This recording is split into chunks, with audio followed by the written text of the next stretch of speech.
I participated in an art challenge for the month of February. Why is that such a hard month to say? February, I think I got it, called FebROARY. If you saw my last video, then you already know what it's about, but if not, I'll do another quick introduction. Basically, you have a prompt for each day of the month that, in this case, revolves around felines. At first, I wanted to do the entire month, but I didn't quite manage to complete the challenge. But I did do 18 drawings out of 28, which is still a pretty good ratio if you ask me, okay?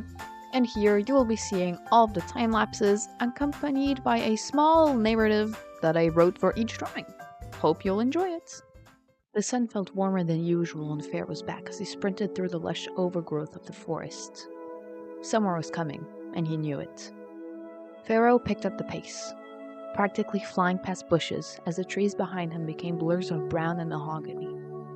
His tail followed him behind quickly, like the flag at the end of a pole, swaying in the air and brushing away insects that dared to venture too near. Pharaoh's paws pressed lightly against the soft grass. Behind him, the water splashed over the edges of the buckets, hydrating the ground beneath.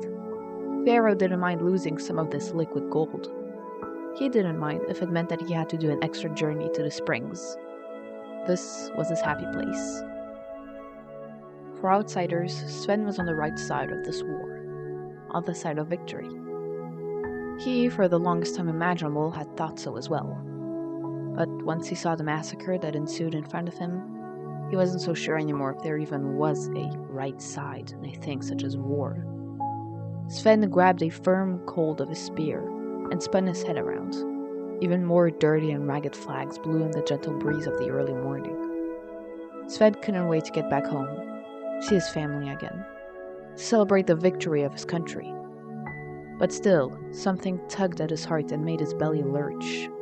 The last time he had felt this sensation was when he had stolen his brother's favorite pen back when they were children. A feeling of overwhelming guilt. This had been Sven's doing. He wasn't on the right side of war, simply on the survivor's side. George was already late for lunch, but his coworkers were used to him at this point. He delicately positioned the chisel before slamming onto it with his hammer. Bits of gray rock flew into the air. George grunted and lifted his sleeves up. The summer heat was blazing down through his small window. The black metal of his utensils glinted in the sunlight, welcoming it like plants after a long and rainy day. He slammed the hammer against the chisel again, but this time he lost his grip and the chisel went flying to the other side of the room, smashing against his workbench. George let out a sigh of frustration. Maybe it's time to head out, he admitted to himself, and untied the knot of his apron and threw it onto the table before exiting the workshop to join his friends at the bar.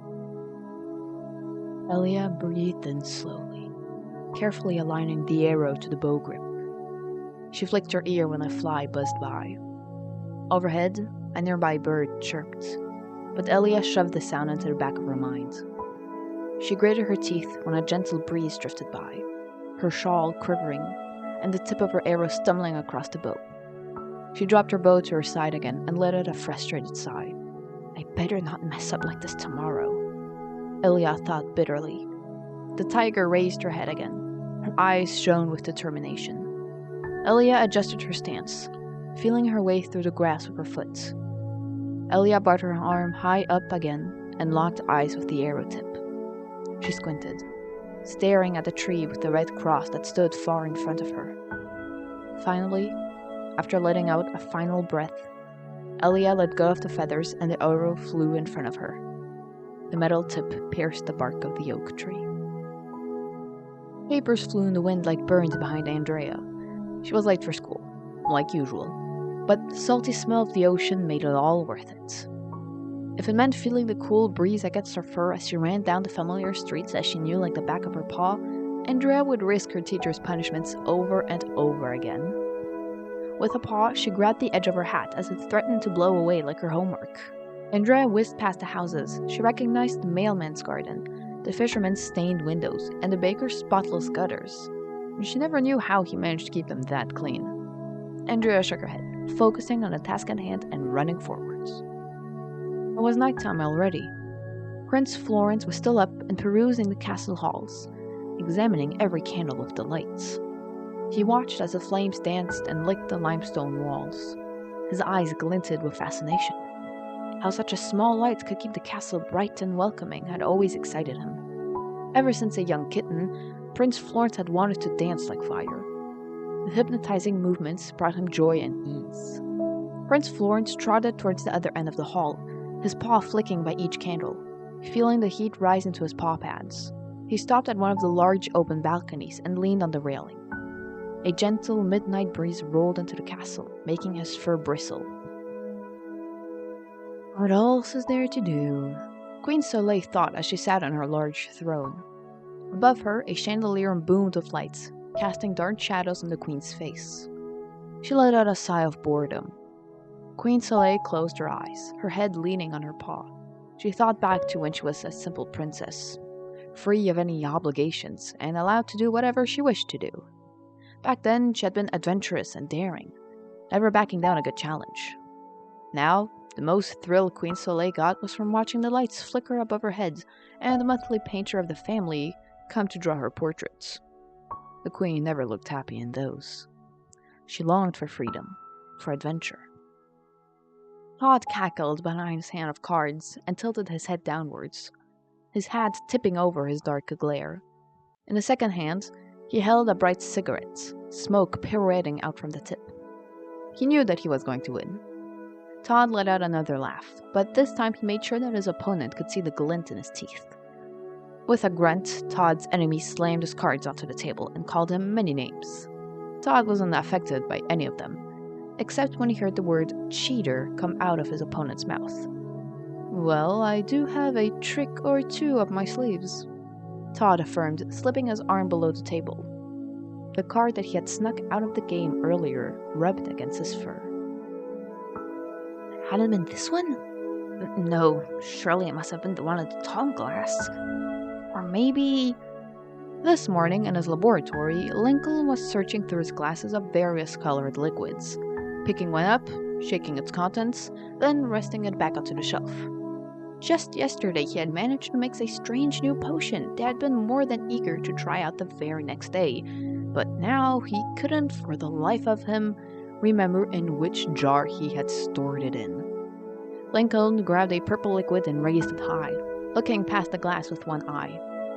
The bubbles on that one sure looked familiar, but he couldn't risk using the wrong one. It could be lethal. With a disappointed huff, Lincoln set down the glass jar again and continued his search, taking out the latest copy of Book of Potions, a handbook for beginners and veterans alike, for a more fruitful search. Finally, Angel found herself all alone at the dance hall. At first, she wasn't sure if she should be happy or frightened by the sight.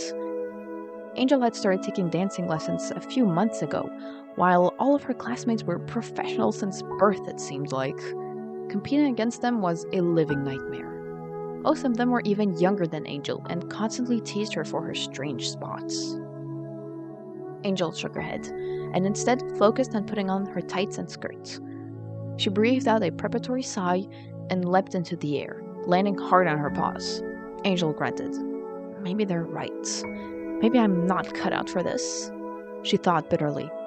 Again, she tried to do a spin, but fell on her third round. Come on, Angel. She hyped herself and stood back up, balancing herself with the bar. She spun around to face her reflection in the mirror. You can do this, she promised herself with a nod. Angel started playing Swan Lake on the classroom speaker and closed her eyes. She let the music flow into her ears and directly into her heart. As if she was a doll and the music a puppeteer, Angel let herself be guided by the melody. The golden light burned Cassie's fur as she sauntered down the streets of the city. The sun was only now up in the sky, but her arms were already full with shopping bags, a cup of boba tea in one hand, and her phone out in the other. On the bright blue screen, Cassie was on a video call for best friend, who was out of town for the summer holidays.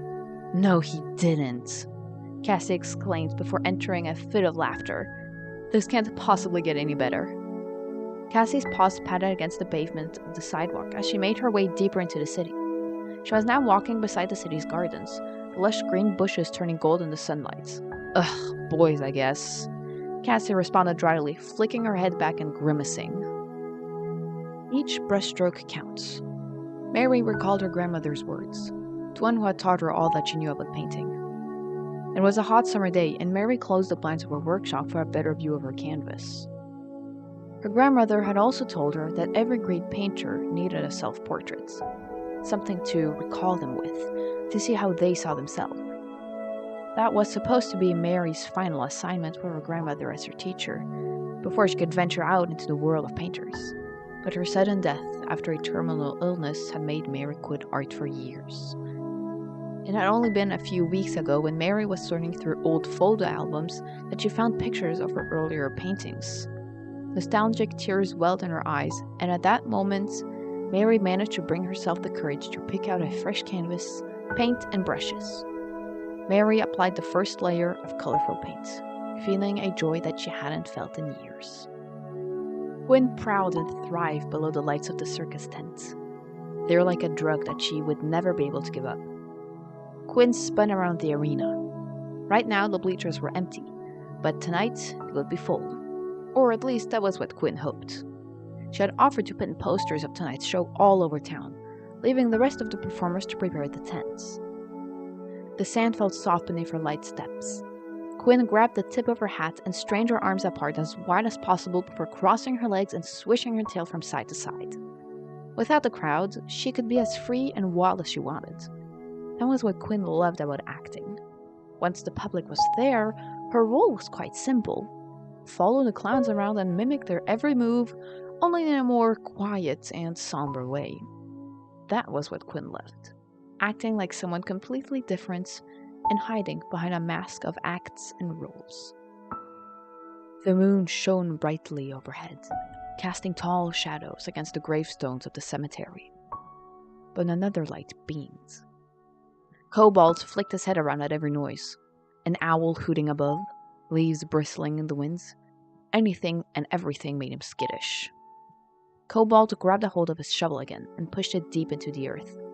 At this point, the ground had gotten softer, and forcing the shovel down became easier with each passing scoop of dirt. Cobalt rubbed his dirty paw on his forehead, his large blue eyes glinting with satisfaction. The money that the medical students that had commissioned him had paid him made the effort ever so easy. A crack behind him sounded. Cobalt whisked his head around, but no one was to be seen in the sea of stone graves. A shudder ran down his spine. It felt like he was being watched. But every time Cobalt checked over his shoulder, nothing. Like always, traffic lights blinded and car horns blared around Ernest as one of the busiest days fell upon the city. It was a drowsy October day, that's all Ernest knew. He didn't care much about counting off the days. He contented himself with scribbling on his notepad all of the different car brands he had seen pass by on the highway. Thankfully, his boss had left Ernest's side earlier that day, which let him count the cars in peace, momentarily interrupted by honks that sung like a middle school choir. 83 Fords already.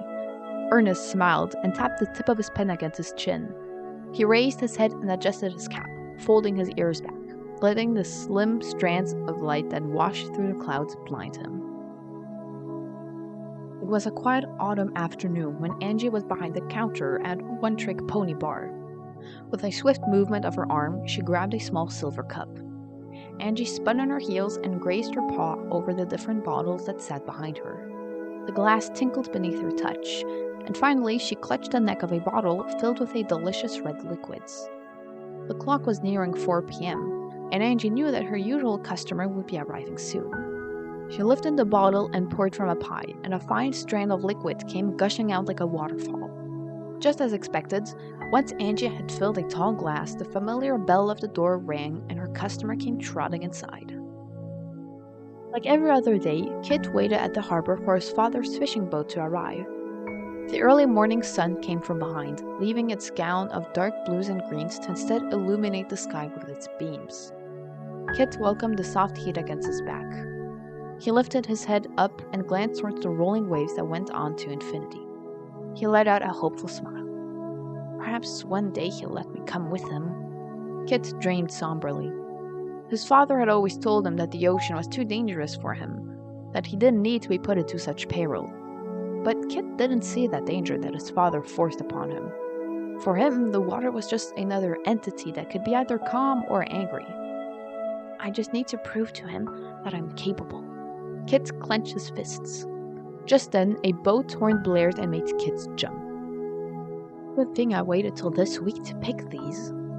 Coraline lifted her free arm to brush her paw against the beautiful red apple that hung overhead. She plucked it with care and dropped it gently beside its friends in her already full basket. The weight was heavy on her arm. Coraline adjusted the strap and continued to the next bunch of fruits she could see. Above her, the sky was clear, with only a few clouds ornating the dusty blue sky. She had worn her favorite dress for this activity. Coraline found that if she wore the same color as the apples, that they tended to taste sweeter to her. Should I bake a pie or soften them for a sauce? Coraline spun an apple with her paw, feeling its smooth texture against her grip. And that was it. I hope that you liked the illustrations at least, and if you want to get a second look at them, they are all posted on my Instagram right here. Alright, that's it for now. See you another time, hopefully. Alright, so... Whoa. Prince Florence trod... Alone. Quinn grabbed the pepper. She lifted the bottle and poured from... She lifted the bottle and poured... She lifted the bottle and poured from up high, and a fine strain of liquids.